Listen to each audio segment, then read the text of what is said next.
जी का स्वागत अभिनंदन है। देव्य सज्जनों, आज की इस पुनीत बेला में अब समय है दिल्ली देहरादून आर्थिक गलियारे के चारों चरणों के उद्घाटन का। मैं विनम्र निवेदन करूंगा माननीय प्रधानमंत्री श्री नरेंद्र मोदी जी से रिमोट का बटन दबाकर दिल्ली देहरादून आर्थिक गलियारे का उद्घाटन करने की कृपा करें अपने कर कमलों से।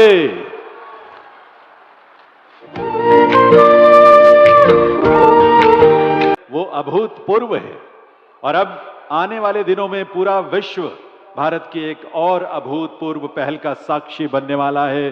देश की नारी के सशक्तिकरण के प्रति माननीय प्रधानमंत्री जी की प्रतिबद्धता उनके संकल्पों के अनुरूप आकार लेने वाली है। ऐसे युग पुरुष, विकसित भारत के शिल्पी, मानवीय गरिमा और सामाजिक न्याय की स्थापना करने वाले देश के यशस्वी प्रधानमंत्री माननीय श्री नरेंद्र मोदी जी से अनुरोध है उनके संबोधन के लिए, उनके मार्गदर्शन के लिए।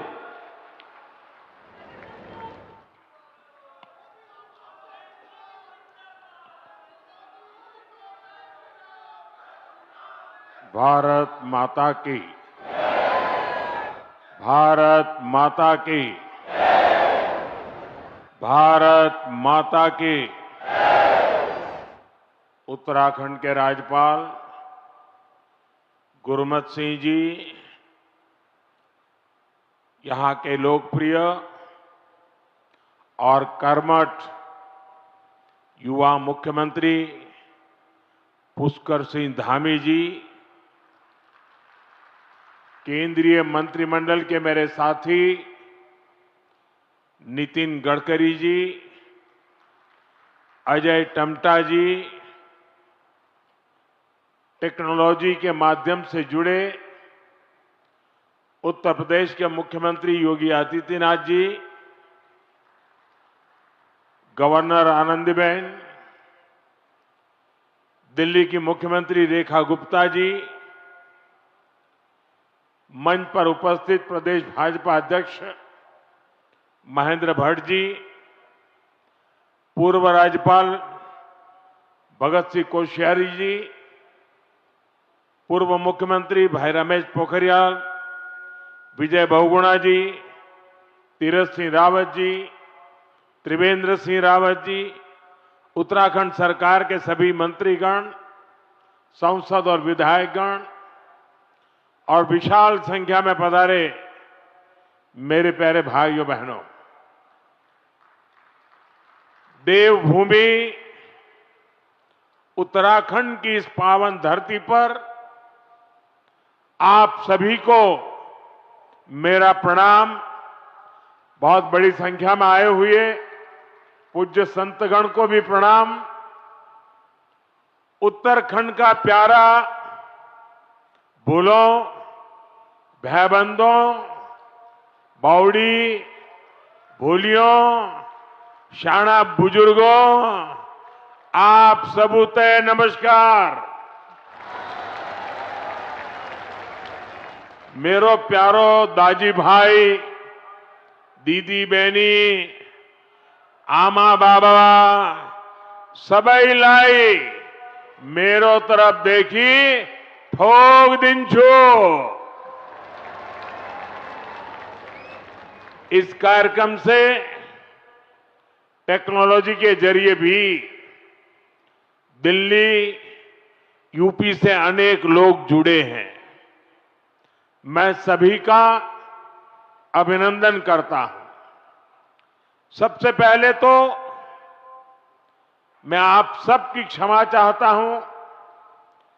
उत्तर प्रदेश और दिल्ली के कार्यक्रम में जुड़े हुए लोगों की भी क्षमा मांगता हूं कि मुझे यहां पहुंचने में 1 घंटे से भी ज्यादा देर हो गई। सब स्थान पर लंबे समय तक आप सबको इंतजार करना पड़ा और कारण यही था, मैं निकला तो समय पर था, लेकिन करीब करीब 12 किलोमीटर का रोड शो काली मंदिर से लेकर के यहां तक, इतना उत्साह, इतना उमंग कि मेरे लिए तेज गति से गाड़ी चलाना मुश्किल हो गया। तो धीरे धीरे लोगों को प्रणाम करते करते, जनता जनार्दन के आशीर्वाद लेते लेते यहां पहुंचने में मुझे 1 घंटे से भी ज्यादा देर हो गई और इसके लिए मैं आपकी क्षमा मांगता हूं। और ऐसी धूप में 12 किलोमीटर ये जन सैलाब, ये उत्तराखंड का प्यार, माताओं बहनों का आशीर्वाद, मैं आज उत्तराखंड से एक नई ऊर्जा लेकर के जाऊंगा, नई प्रेरणा लेकर के जाऊंगा और मैं इसके लिए हर किसी का हृदय से आभार व्यक्त करता हूं। साथियों, आज देश में पर्व त्योहार की उमंग है। विभिन्न विश्वों में नववर्ष का आगमन हुआ है। मैं देशवासियों को बैसाखी, बोहाग बिहू और पुथांडु की शुभकामनाएं देता हूं। साथियों, अगले कुछ ही दिनों में यमुनोत्री, गंगोत्री, बाबा केदारनाथ, बद्रीनाथ धाम की यात्रा भी शुरू होने जा रही है। इस पवित्र समय का देश के कोटि कोटि आस्थावान श्रद्धा भाव से इंतजार करते हैं। मैं पंच बद्री, पंच केदार, पंच प्रयाग और यहां के आराध्य देवों को श्रद्धापूर्वक प्रणाम करता हूं। मैं संतला माता को भी नमन करता हूं। यहां आने से पहले मुझे मां डाट काली के दर्शन करने का सौभाग्य मिला है। देहरादून शहर पर मां डाट काली की बड़ी कृपा है। दिल्ली देहरादून इकोनॉमिक कॉरिडोर के इतने बड़े प्रोजेक्ट्स को पूरा करने में माता डाट काली का आशीर्वाद बहुत बड़ी शक्ति रहा है। साथियों, उत्तराखंड राज्य अपनी स्थापना के 25 वर्ष पूरा करने के साथ ही 26वें वर्ष में प्रवेश कर चुका है। आज दिल्ली देहरादून एक्सप्रेसवे के उद्घाटन के साथ इस प्रगति में एक और बड़ी उपलब्धि जुड़ी है। आपको याद होगा, बाबा केदार के दर्शन के बाद मेरे मुंह से अनायास निकला था कि इस शताब्दी का तीसरा दशक उत्तराखंड का दशक होगा।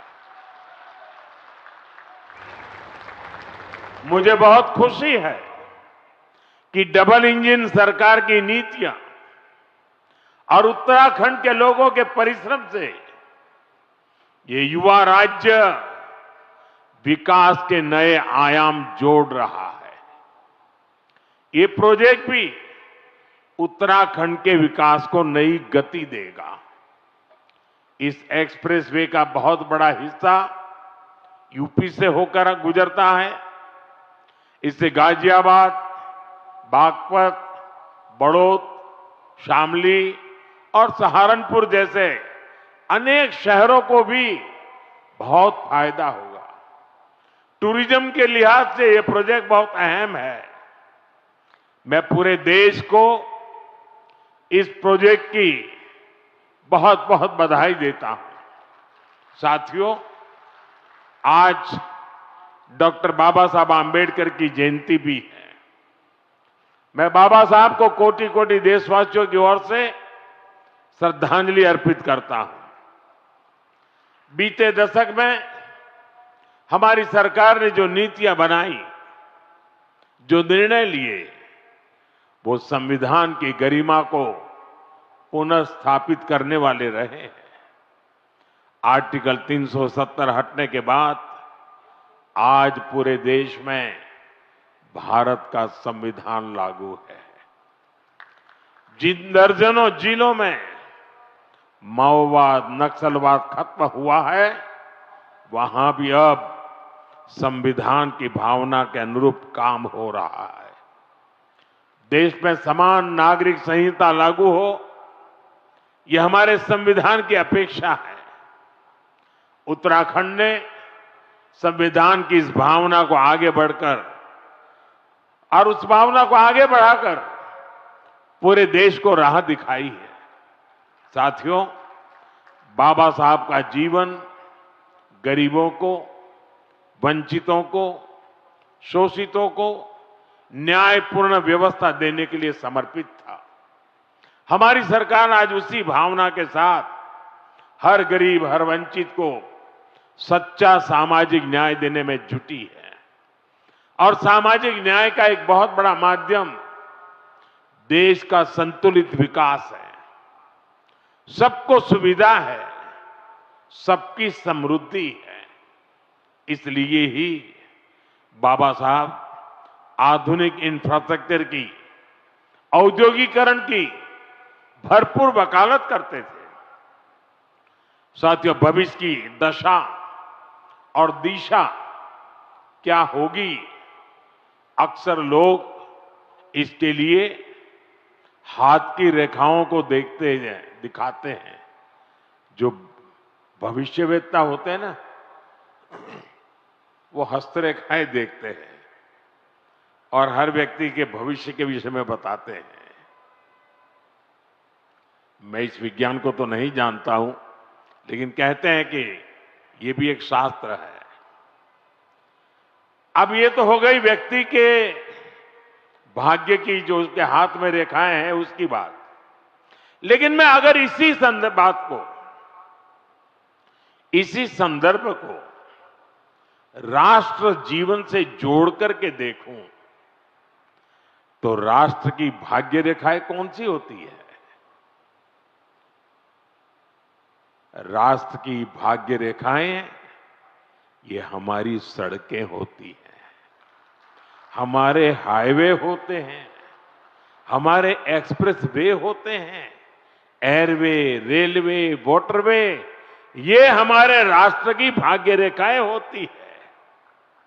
और बीते एक दशक से हमारा देश विकसित भारत बनाने के लिए विकास की ऐसी ही भाग्य रेखाओं के निर्माण में जुटा हुआ है।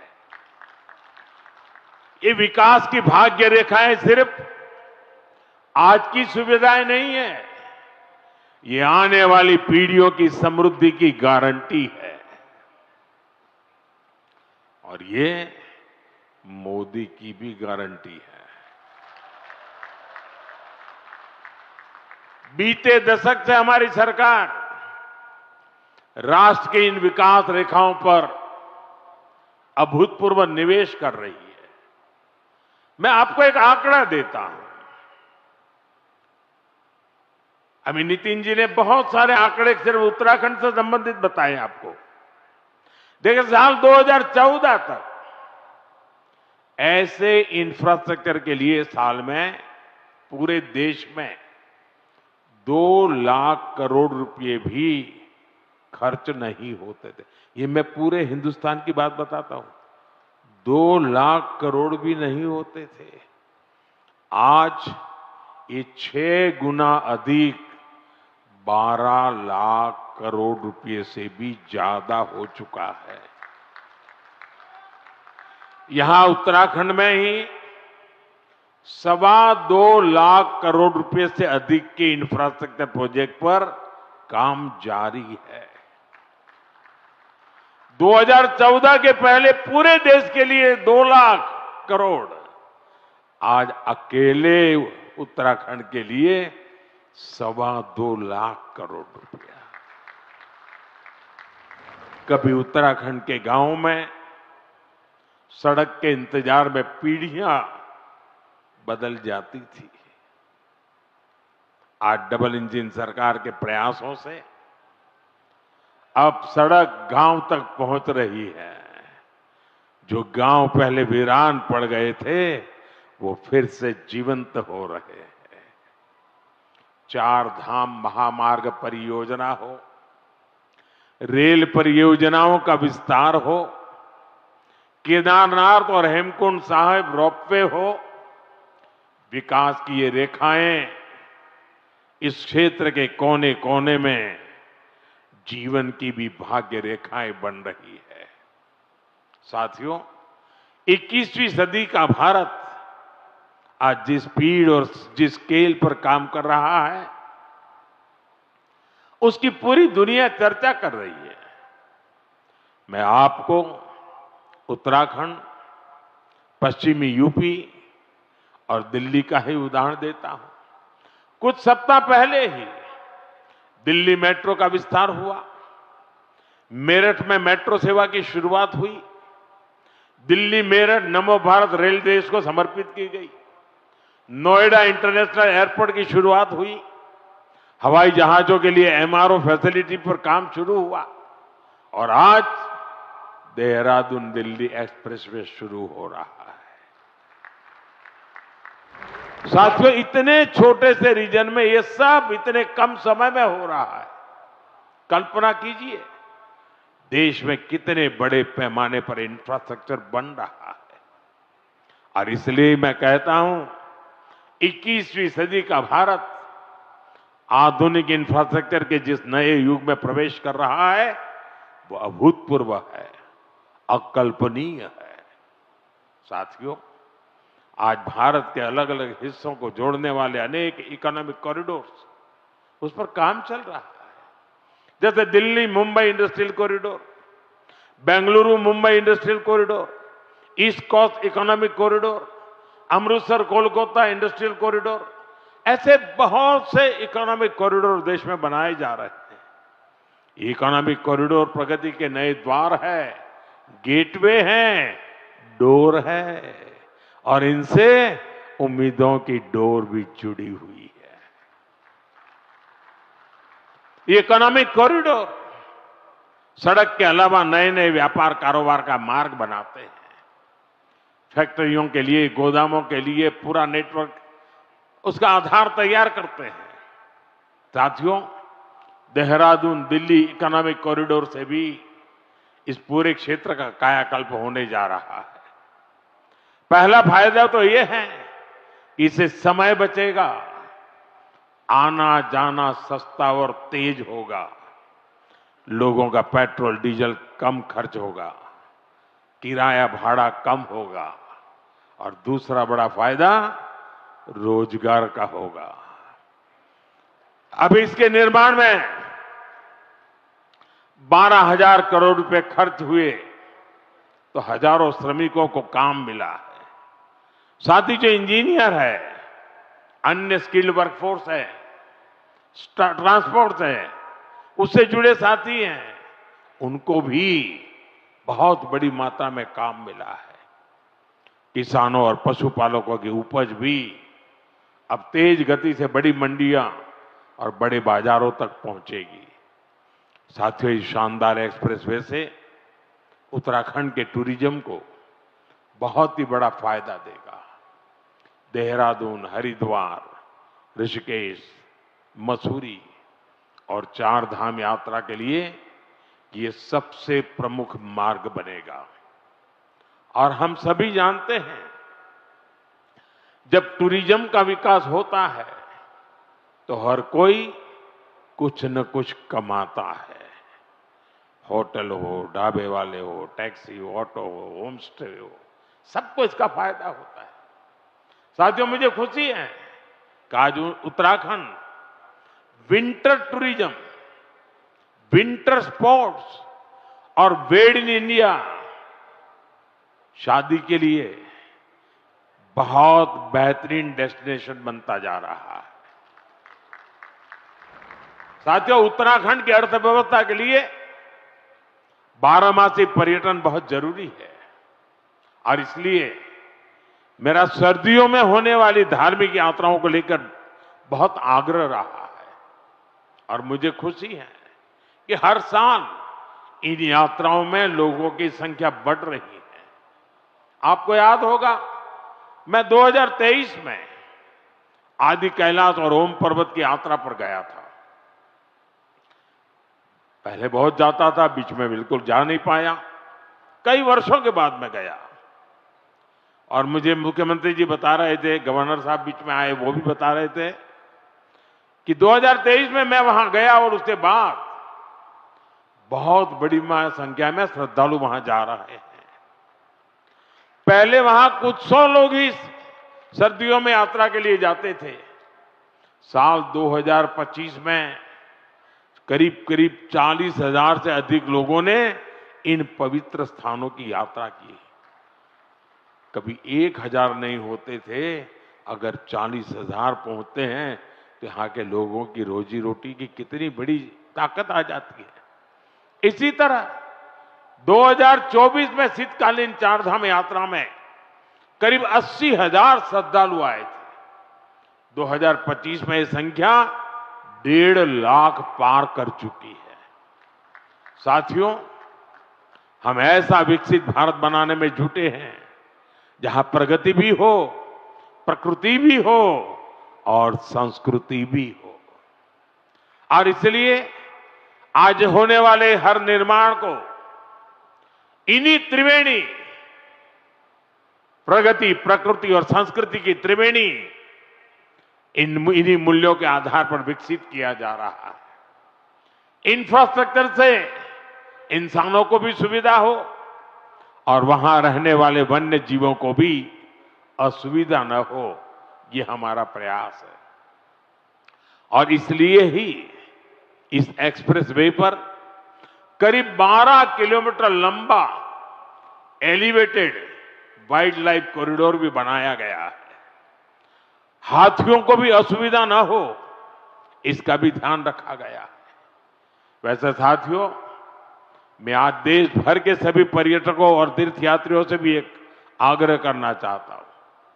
हमारे पहाड़, ये वन क्षेत्र, ये देवभूमि की धरोहर, ये बहुत ही पवित्र स्थान है। ऐसे स्थानों को साफ सुथरा रखना ये हम सभी का कर्तव्य है, यहां रहने वालों का भी और यात्री के रूप में आने वालों का भी। इन इलाकों में प्लास्टिक की बोतलें, कूड़े कचरे का ढेर, ये देवभूमि की पवित्रता को ठेस पहुंचाता है। इसलिए बहुत आवश्यक है कि हम देवभूमि के इन स्थलों को, हमारे इन तीर्थ स्थलों को स्वच्छ रखें, सुंदर रखें। साथियों, अगले वर्ष हरिद्वार में कुंभ का भी आयोजन होना है। हमें आस्था के इस संगम को दिव्य, भव्य और स्वच्छ बनाने में कोई कोर कसर बाकी नहीं छोड़नी है। साथियों, उत्तराखंड में नंदा देवी राज जात यात्रा भी होती है। यह आस्था का उत्सव तो है ही, यह हमारी सांस्कृतिक चेतना का भी जीवंत उदाहरण है, जहां मां नंदा को बेटी मानकर पूरे सम्मान के साथ विदा किया जाता है। इस यात्रा में बहनों बेटियों की भागीदारी इसे विशेष बनाती है। मैं मां नंदा को प्रणाम करते हुए देश भर की बहनों बेटियों को भी विशेष संदेश देना चाहता हूं। विकसित भारत के निर्माण में आपकी बहुत बड़ी भूमिका है। इस देश की बेटियों की, इस देश की माताओं की, बहनों की बहुत बड़ी भूमिका मैं देख रहा हूं। और बहनों बेटियों की सुविधा, सुरक्षा और लोकतंत्र में भागीदारी, ये डबल इंजन सरकार की बहुत बड़ी प्राथमिकता है। आप अभी देख रहे हैं कि दुनिया में कितना बड़ा संकट आया है। इसे दुनिया के विकसित देशों में भी कितना हाहाकार मचा है। ऐसी मुश्किल हालत में भी सरकार का निरंतर प्रयास है कि हमारी बहनों को कम से कम परेशानी हो। साथियों, बहनों बेटियों की भागीदारी का एक और महत्वपूर्ण पड़ाव अब देश के सामने है। 4 दशकों के इंतजार के बाद संसद ने नारी शक्ति वंदन अधिनियम पारित किया था। इससे विधानसभा और लोकसभा में महिलाओं के लिए 33% आरक्षण तय हो गया। सभी दलों ने आगे आकर इस महत्वपूर्ण कानून को समर्थन दिया। अब महिलाओं को ये जो हक मिला है ना, इस हक को लागू करने में देर नहीं होनी चाहिए। अब ये लागू होना चाहिए। अब जो 2029 में लोकसभा के चुनाव होंगे और तब से लेकर के आगे विधानसभा के भी चुनाव आते रहेंगे, जो भी चुनाव आते रहेंगे 2029 से ही ये लागू हो जाना चाहिए। ये देश की भावना है, ये देश की हर बहन बेटी की इच्छा है।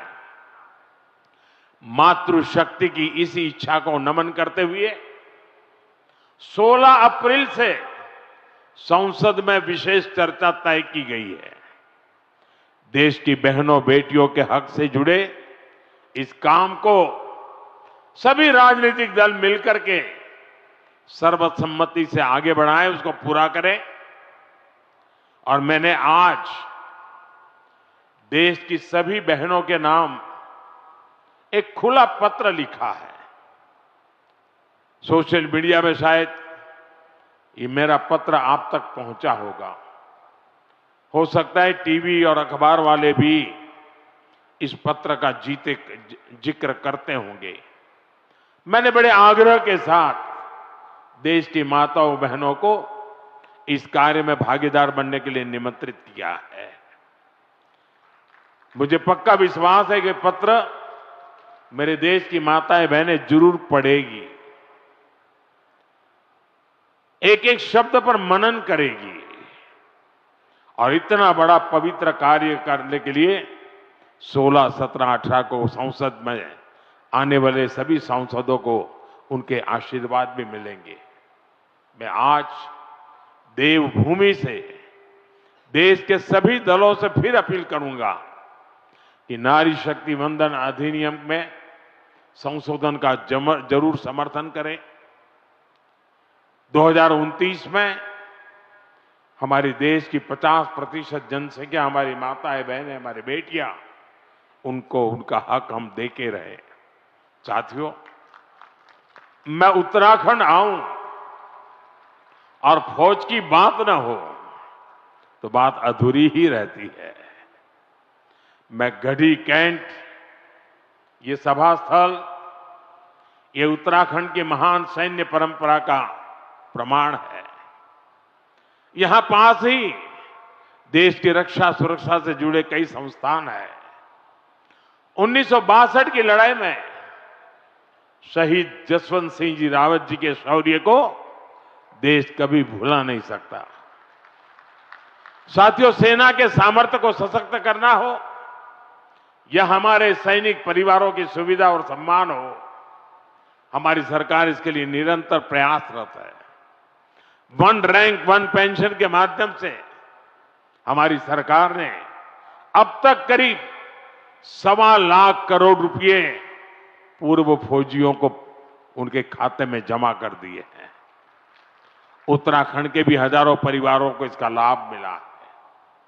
इसके अलावा इस वर्ष पूर्व फौजियों के लिए हेल्थ स्कीम का बजट भी 36% बढ़ाया गया है। 70 वर्ष और इससे अधिक के एक्स सर्विसमैन के लिए दवाइयों की डोर स्टेप होम डिलीवरी भी शुरू की गई है। पूर्व फौजियों के बच्चों की एजुकेशन ग्रांट भी डबल की गई है और बेटियों के विवाह के लिए जो सहायता मिलती है उसको भी 50,000 से बढ़ाकर 1 लाख रुपए किया गया है। साथियों, देशभक्ति, देवभक्ति और प्रगति, ऐसे हर आयाम को जोड़ते हुए हमें देश को विकसित बनाना है। एक बार फिर दिल्ली वासियों को, उत्तर प्रदेश वासियों को और एक प्रकार से देशवासियों को इस शानदार एक्सप्रेसवे की मैं बहुत बहुत शुभकामनाएं देता हूं। मेरे साथ बोलिए, भारत माता की, भारत माता की, वंदे वंदे वंदे वंदे वंदे वंदे वंदे। बहुत बहुत धन्यवाद।